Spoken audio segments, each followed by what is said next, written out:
Hello everybody, welcome back for another video. Hope you're all doing well and that you're all having a great day. Welcome back to another News I Missed, where I go over news I missed, because there's always a lot of stuff happening in the cryptocurrency space, so we go over it together here. As always, a great way to support the channel is by leaving a thumbs up, by leaving a comment, by leaving 2 comments, by leaving 17.5 comments.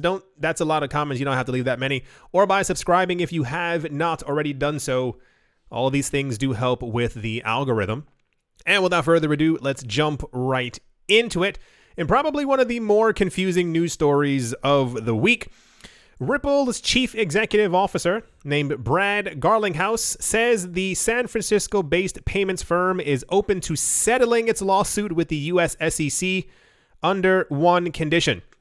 Why is this confusing? Because we had news about 6 days ago, not joking, that Ripple said that they have no plans to settle with the SEC under any circumstance. And I was like, that's a little weird, because the SEC will probably try to drag this out for another 2 to 3 to 4 years.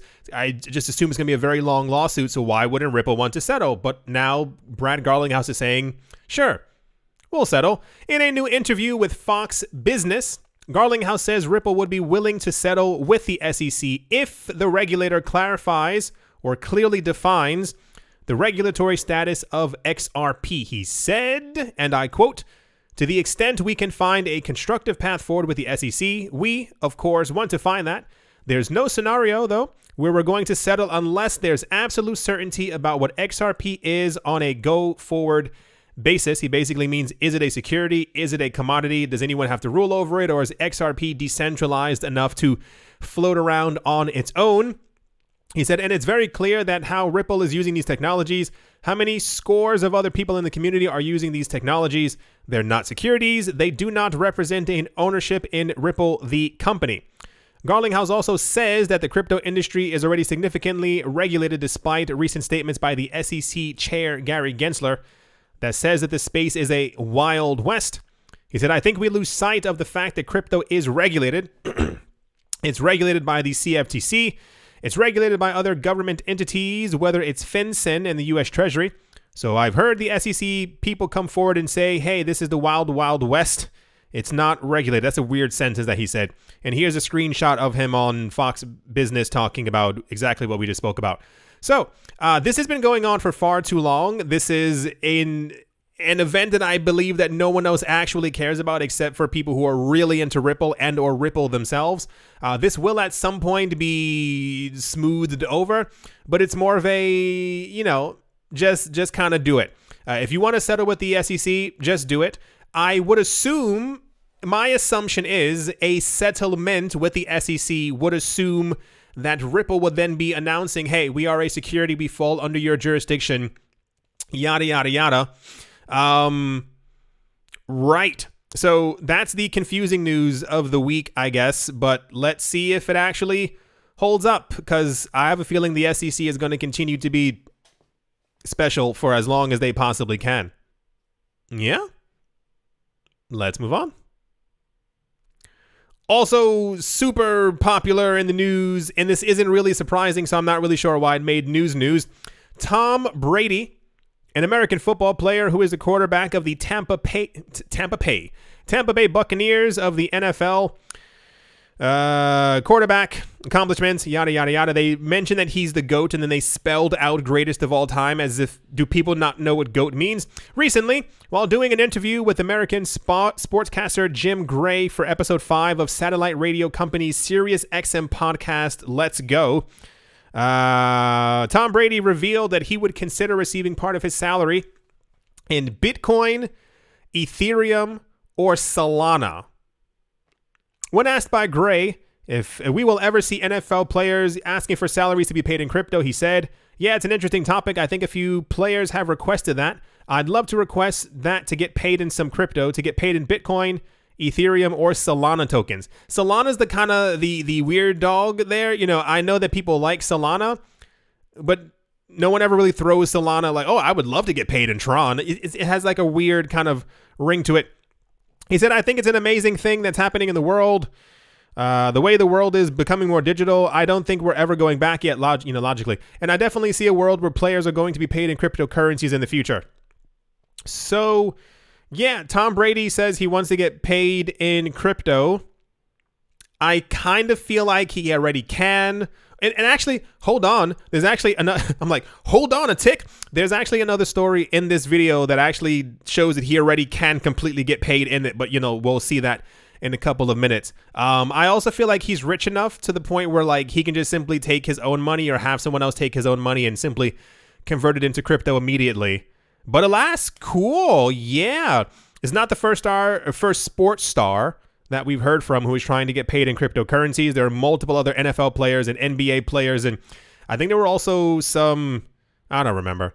Sports people want to get paid more. They want to get paid in crypto because the idea is if Bitcoin does a 10x, well, as if Bitcoin does a 10x, essentially you are 10xing your salary that you made that year. So cool. Hope he gets it. I have a feeling he's already investing enough in crypto that he'll probably be just fine. But, cool. That's the NFL Tom Brady Solana news. Solana?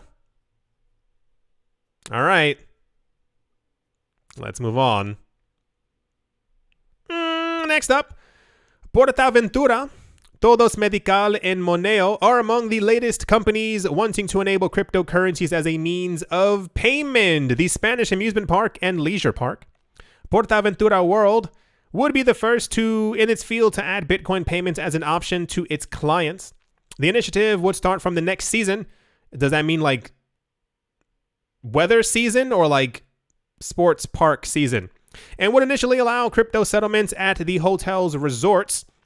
In addition, the medical diagnostics and solutions company Todos Medical jumped on the cryptocurrency bandwagon by enabling its patients to purchase wellness products and digital assets as well. That's okay. According to a press release, the popular theme and leisure park is developing software that would add a new cryptocurrency option for its clients.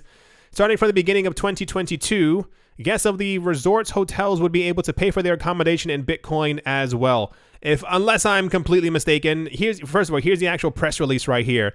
One of my close friends, loves PortAventura, and has spoken about it many, many times. I've never been myself, but I know it's super popular. So, yeah, everyone's accepting Bitcoin. It's major news, but it's not like, what? They're the first ones doing that kind of news because everyone's accepting Bitcoin. Everybody wants to get paid in cryptocurrencies. Everybody wants to have some type of acceptance for it. We're seeing Bitcoin integrated in Twitter, which has happened, and everyone is going to start using the Lightning Network because it's going to be the only easy way to actually send Bitcoin payments. So yeah, kind of cool. We used to get a lot of news like this before. I think a lot of the news has fallen into like relative obscurity, if you will, simply because it, the 5,000? Yeah, okay. I would say 5,000. The 5,000th place that has accepted Bitcoin is no longer like major news, but PortAventura is still, relatively popular enough to make the news. Anyway, cool. Can't wait to go there and look at other people paying in crypto because I'm not paying in crypto. I'm going to be paying in fiat because, it's inflationary. Anyway, yeah, let's move on. Also in the news, the overall demand for Ethereum continues to increase, with new on-chain data suggesting that the total supply held on exchanges has declined by approximately 1/3 in the past year alone. As such, less than 20% of all Ether ever created is actually on a cryptocurrency exchange. It says 16% right here. Don't even have to read any further. We're getting this news all the time, and we've been getting supply crunch news since around March or April. For those of you who have no idea what that is, it's the idea that less and less Bitcoin and less Ether is constantly on cryptocurrency exchanges. It's being taken off all the time. I personally think it's something whaley going on. We see that a lot of the largest addresses, the whales, are buying up as much crypto as possible and then transferring their money off of cryptocurrency exchanges into their personal wallets that usually have no outflows. So they're only accumulating. The other whaley thing that I believe is happening is that every single time, and this has happened about 16 times already, that prices try to move up, They fall back down for whatever reason, whatever the actual case might be. But usually we hear that whales have purchased even more. So I think this is going to lead to something absolutely spectacularly amazing over the next couple of months. We keep getting news that the supply crunch is going to shock a lot of people, and that also Q4 is meant to be this amazing time period for the cryptocurrency market. Can you imagine in any other market prices not rising? Imagine any other thing, and there's only 16% of it that will ever be, Anyway, you get my point. So this happens more and more every single day. We keep getting these new metrics. I think we just heard yesterday about Bitcoin as well. Less and less Bitcoin is on cryptocurrency exchanges, but I think people will only pay attention once prices really skyrocket and, they realize, oh, I should have gotten into it before. This creates a FOMO, and that's how we get to $250,000 Bitcoin.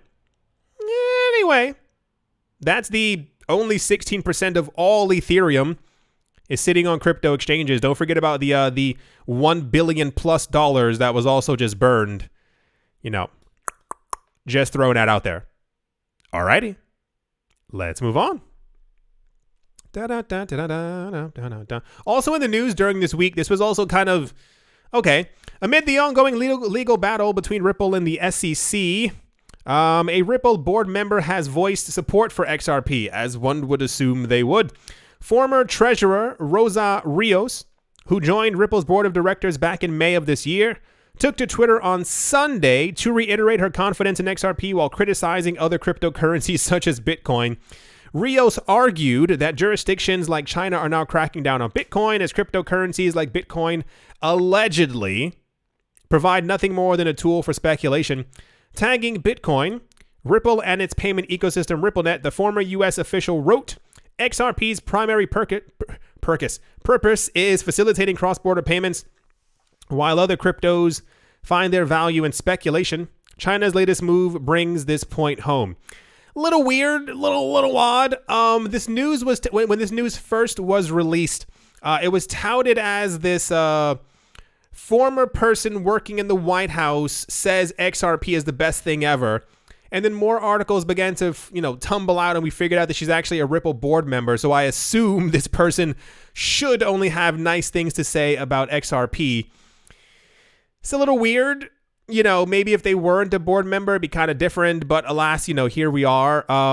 I think all cryptocurrencies are speculation, if you want my honest opinion. There's nothing at this point that has really solidified itself. Bitcoin is super high in value, but has 3 transactions per second. There are other coins that are super low in value, and they have 10,000 transactions per second. Every single thing that you could potentially put your money into is some form of speculative investing. When you buy real estate, you are speculating or assuming that the value of said property is going to continue to rise. If you buy gold, it's the exact same thing. If you happen to buy, anything, it goes across the entire board. So I think that's a little, sure, why not? But yeah, this made really big news earlier because everyone didn't know that this person was a board member, and they were like, whoa, look at what they said about XRP. Oh, they're a board member. Not that it discredits them in any kind of way. It's more of it's kind of like, remember when we started getting news once again about the head of Coinbase talking about how much he loved Ethereum? And then we found out that he really loves Ethereum. He thinks that Ethereum is going to be the main chain in the future and is going to be the number one coin, and they will eventually flip Bitcoin. And I assume this has to do with the fact that he maybe has a lot of Ethereum. So, just connecting the dots. Anyway, that's the XRP former U.S. Treasurer Ripple board member news. And let's move on.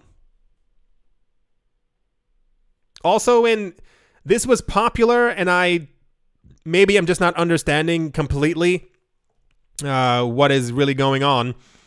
NongHyup Bank CEO Kwon Jun-hak said that the bank also joined the digital asset custody business following Kookmin and Shinhan. Moreover, the bank has made a strategic equity investment in Cardo, not to be confused with Cardano, because I thought that was a typo. That is Cardo, a digital asset custodian firm. In addition, they named the service Vault Custody. It currently holds Bitcoin, Ethereum, and Clay. At the same time, NongHyup Bank said 3 firms, including Galaxy Armory. That sounds very it's the year 2400 and we have Star Wars. The Galaxy Armory, Korea Information Communication, and Hexland, which signed a business deal for services in digital asset management business in July, and Aton, a fintech security with these weird names, security firm engaged in equity investment did. Therefore, NongHyup Bank invested less than 15% of Cardano's total capital, amounting to 2 billion won. On the other hand, according to Aton, Cardo is going to have custody for NFTs, security tokens, and digital assets related business. So I assume that NongHyup Bank is a gigantic bank in Korea. Just going to assume.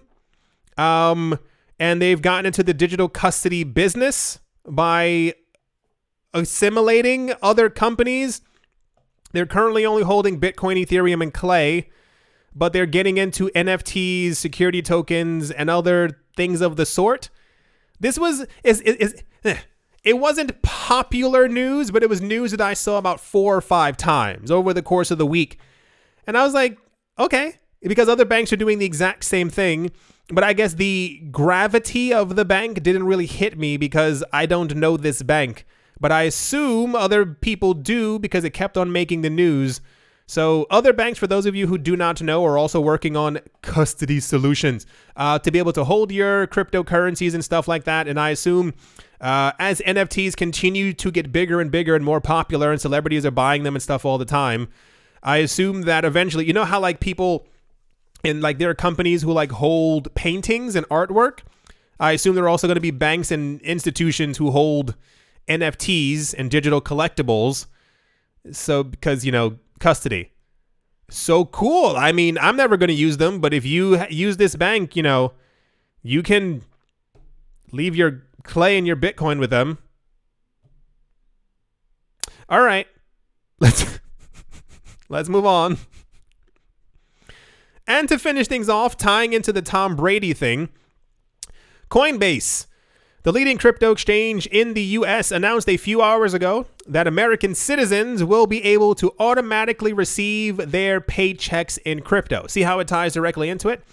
The new, and I quote, "get paid in crypto" service will allow cryptocurrency enthusiasts to directly receive their paycheck in Bitcoin, Ethereum, or any of the top 100 cryptocurrencies available on Coinbase with little to no effort.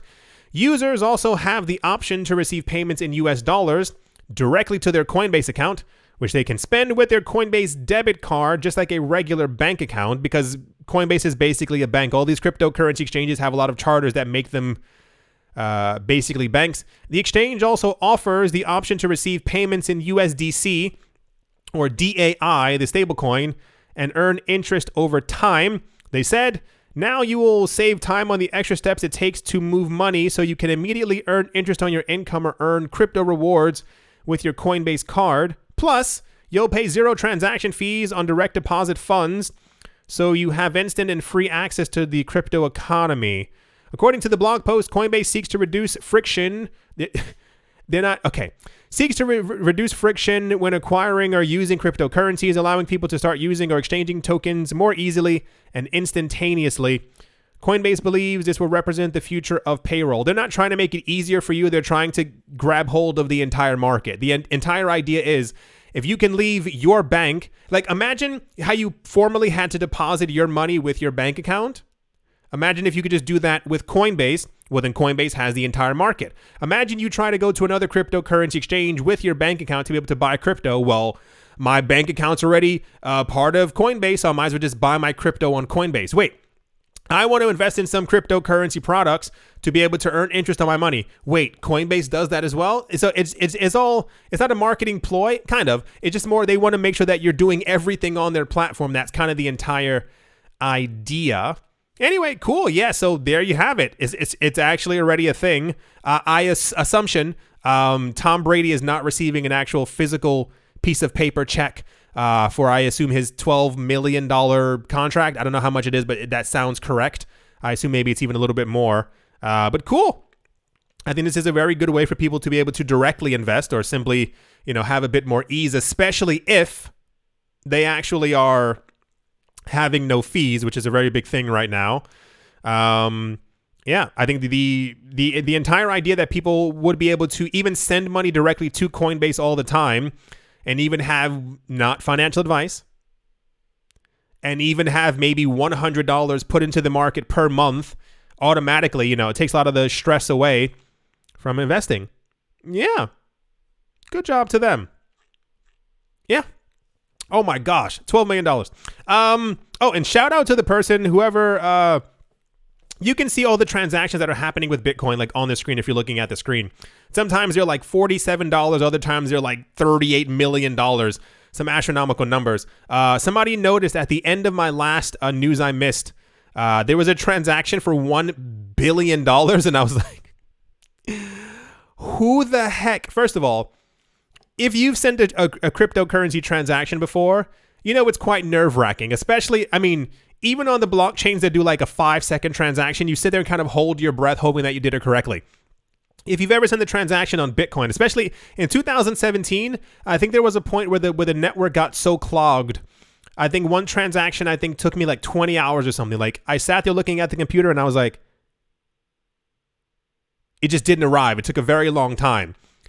So the idea that who sent $1 billion at once? I would never do that. Like you would at least break it down into at least like 10 different payments, unless that 1 billion was a breakdown of $10 billion. Anyway, I do hope you all enjoyed. I do hope you all are having a great day, a great morning. Tons of $1 million transactions are happening all the time now.